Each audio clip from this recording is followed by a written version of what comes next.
Titus pasal 2, saya akan berbicara kepada kita dari ayat ini ditebus untuk kemuliaannya. Saya akan baca ayat 11 sampai ayat yang ke-15. Titus pasal 2 ayat 11 sampai 15. Sudah ketemu ya? Perhatikan ayat ini. Karena kasih karunia Allah yang menyelamatkan semua manusia sudah nyata.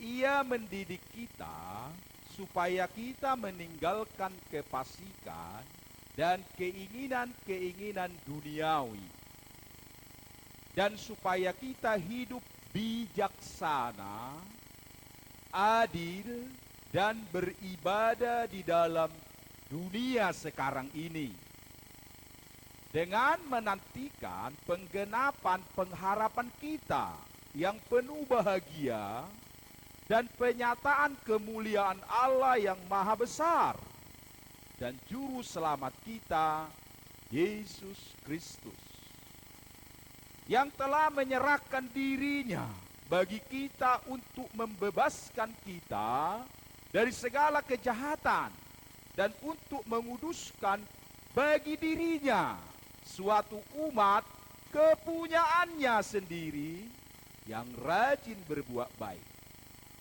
Beritakanlah semuanya itu, nasihatilah dan yakinkanlah orang dengan segala kewibawaanmu. Janganlah ada orang yang menganggap engkau rendah.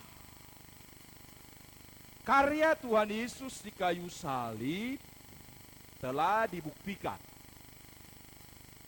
Keselamatan sedang terjadi bagi mereka semua yang mau menerima karya itu. Tapi bagi kita, keselamatan itu sudah kita terima. Yang percaya katakan amin. Keselamatan itu sudah menjadi milik kita. Kita bersyukur. Kita diselamatkan oleh kasih karunia lewat iman. Kita tidak melihat dengan mata kita Tuhan Yesus itu disalib di Golgota. Saya memang sudah lihat di Israel tempat itu ketika kami pergi ke sana. Tapi secara kasat mata Yesus tergantung di kayu salib kita tidak lihat. Tapi dengan iman kita percaya oleh firman bahwa dia tersalib bagi kita. Kita terima dia sebagai Tuhan dan Juru Selamat pribadi.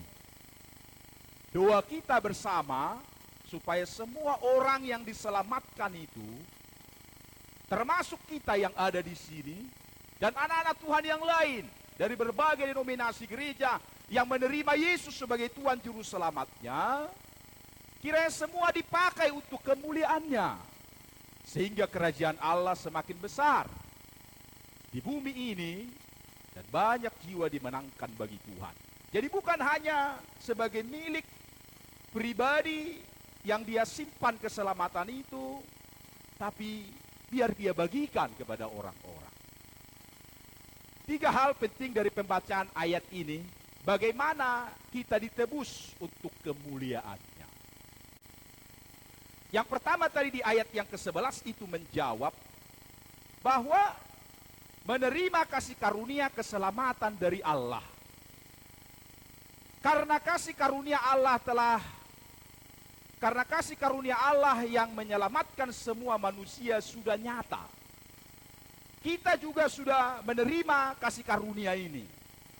Dan tidak mungkin kita bisa untuk hidup bagi kemuliaannya kalau kita tidak diselamatkan. Kalau kita belum diselamatkan, orang akan mampu bisa menjadi kemuliaan bagi Tuhan lewat hidupnya kalau dia sudah diselamatkan. Kalau dia sudah menerima Yesus sebagai Tuhan Juru Selamat. Ya. Keselamatan itu sudah dikerjakan oleh Yesus. Dia mati di kayu salib. Oleh kasih karunia.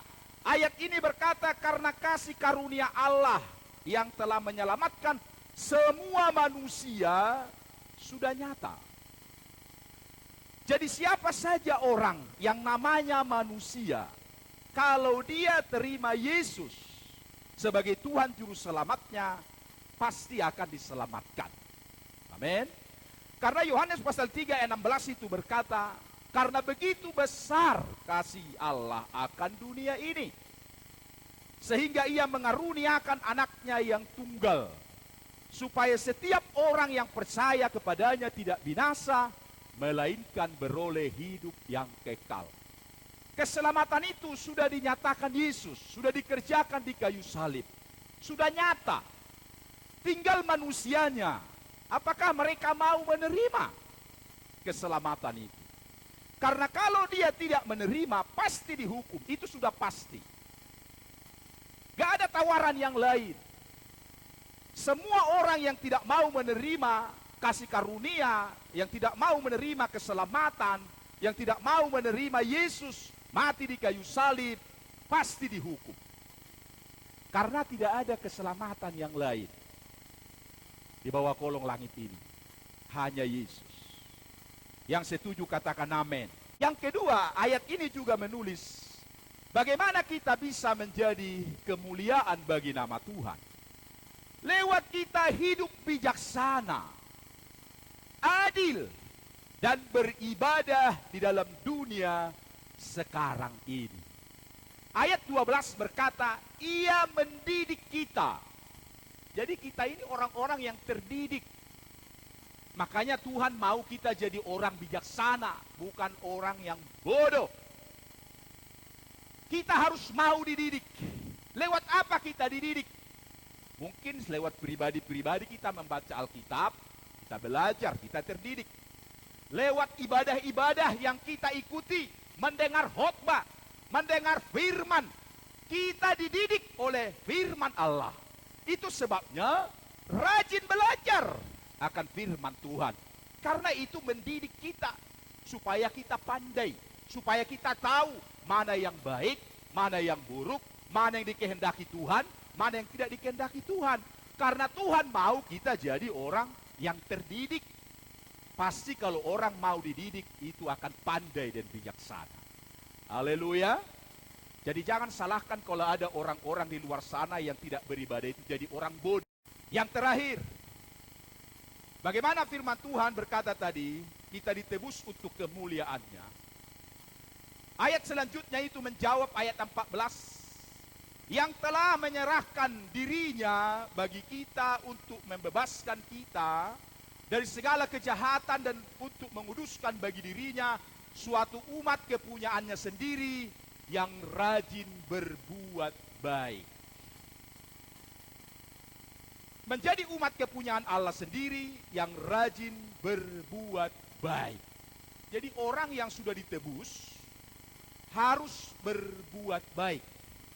Karena berbuat baik itu adalah bukti dari orang yang sudah menerima penebusan dan hidup dalam keselamatan. Berbuat baik itu pasti akan menuai balasan dari Tuhan. Itu yang dicatat oleh Alkitab. Galatia pasal 6 ayat 9 sampai ayat 10 berkata begini. Galatia pasal 6 ayat 9 sampai 10. Janganlah kita jemu-jemu berbuat baik. Janganlah kita jemu-jemu berbuat baik. Karena apabila sudah datang waktunya, jadi waktunya dari Tuhan itu pasti yang tepat, yang terbaik. Apabila sudah datang waktunya, kita akan menuai. Jadi ketika kita berbuat baik, kita sedang menabur. Menabur benih. Menabur benih. Orang yang menabur pasti akan menuai. Haleluya. Jadi kita berbuat baik, kita sedang menabur. Tiba waktunya kita akan menuai jika kita tidak menjadi lemah. Jangan mundur. Jangan lemah di dalam kita berbuat baik. Terus berbuat baik. Terus berbuat baik. Karena itu, selagi masih ada kesempatan bagi kita. Jadi berbuat baik itu sebuah kesempatan. Diberi Tuhan. Kesempatan berbuat baik. Ini kesempatan kita di pandemi berbuat baik. Apa yang bisa kamu buatlah berbuat baik. Ini sebuah kesempatan, masih ada kesempatan. Kiranya firman Tuhan ini boleh menjadi perenungan bagi kita sekalian. Mari kita sungguh-sungguh lagi menjadi umat yang sudah ditebus untuk kemuliaan Tuhan. Kita yang sudah menerima kasih karunia, keselamatan dari Yesus, kita syukuri itu. Mari kita hidup bijaksana, beribadah lebih sungguh-sungguh lagi, karena ibadah itu mengandung janji. Sebagai umat kepunyaan Allah, mari kita rajin berbuat baik. Jangan bosan berbuat baik, karena itu benih yang akan tumbuh, yang akan kita terima upahnya, balasannya sampai kepada anak cucu kita.